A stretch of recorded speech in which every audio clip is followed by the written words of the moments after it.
Greetings everyone, welcome to part 2 as we're taking a look at some of the very first horror comics I ever experienced as an impressionable young lad. Last time we took a look at Creepy Things, It's Scary, and Secrets of Haunted House, hosted by Destiny, who was later made famous in the Sandman comics. This time around, we're going to take a look at Mystery in Space and Ghostly Tales today on the Multimedia Chronicles.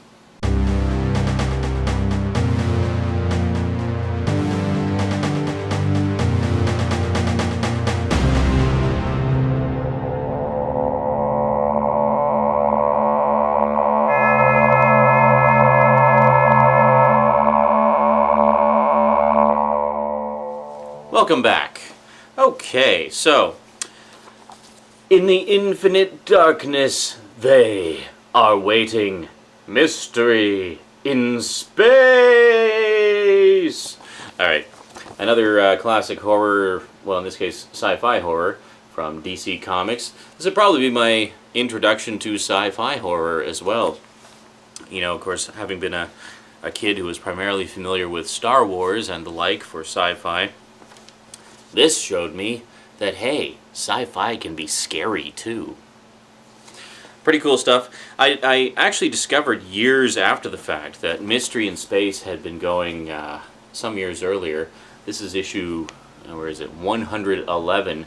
But issue 111, it was actually the return of Mystery to Space. So this is actually the first, like, issue of Mystery in Space in a very long time. I think it had been out in the 60s and 70s prior to this, and then they brought it back. I'm not sure how long it ran when they brought it back, but apparently this is a bit of a collector's item that's all ratty and in horrible condition now.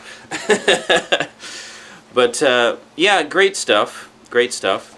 Starts off with a fairly simple story about a guy trying to thwart some aliens and help out some of his chummies.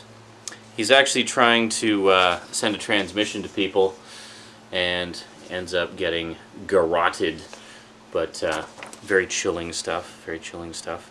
I think he does manage to send out the message. But the next one is actually quite cool. It's about a robot who is looking into some kind of funky scanner thing that shows it the future.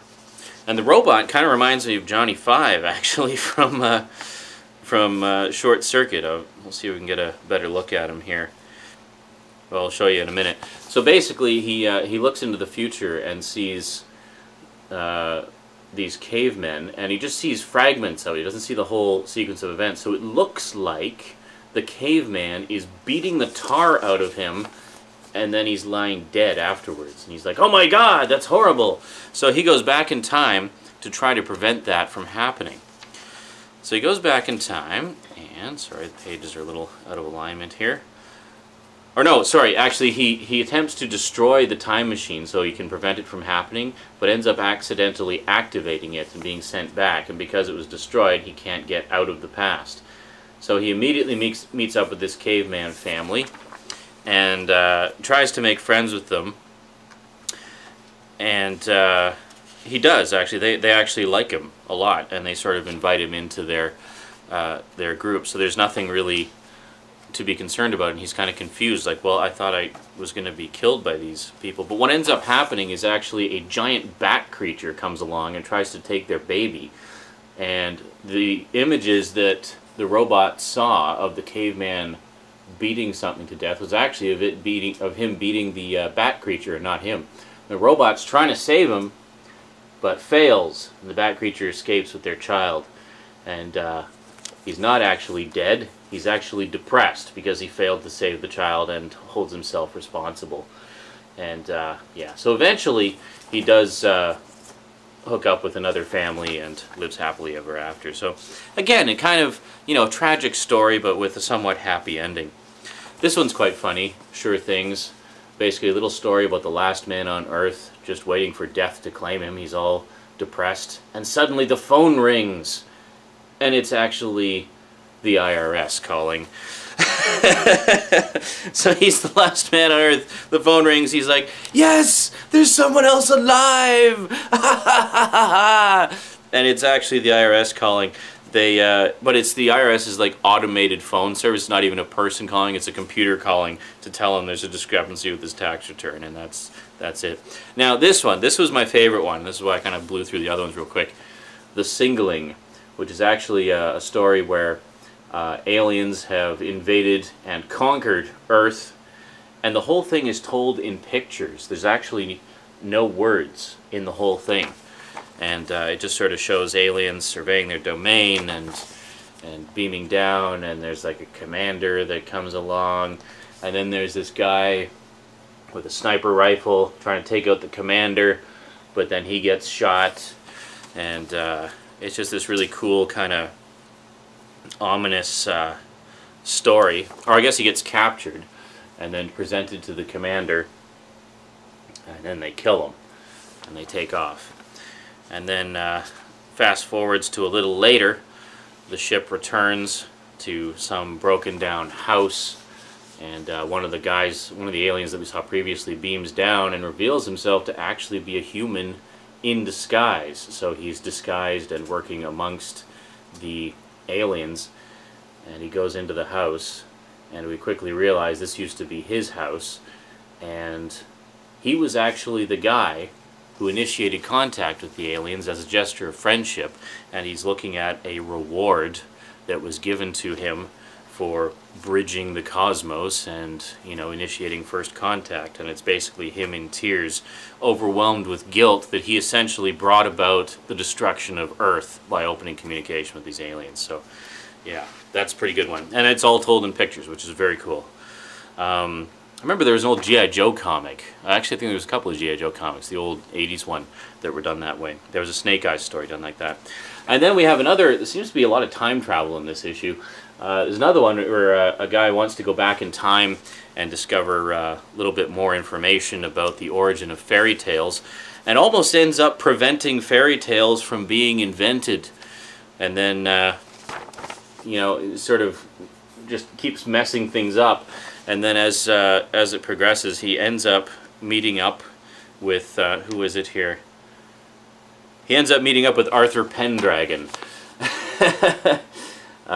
And by the end of it, the time machine is broken down, he can't return, and he realizes he's exactly where he wants to be because he's effectively in a fairy tale. And then finally, a couple years later, I was 10 years old, I picked up an issue of Ghostly Tales because I guess I had been rereading the previous three and wanted something new, so I picked this one up. This is primarily ghost stories. I think they were actually printed before, and this is actually sort of a reprint edition. But it's hosted by this hot blue-skinned chick who kind of talks like a hippie. Like if we listen to some of her dialogue here, it says, "Hi there, you creature you. Glad you could make the scene at my swinging pad." So yeah, so this is some pretty cool stuff. I haven't actually read this one in a while, so I can't really summarize the stories very well for you. But essentially these are ghost stories, and they have kind of a stylish look to them. Like sometimes she sort of appears like she's constantly watching throughout the stories, which is kind of cool. And again, people find you know, bitterly ironic fates. Like for example, there's these two prisoners who are harassing this scantily clad busty chick, and she leads them into a swamp.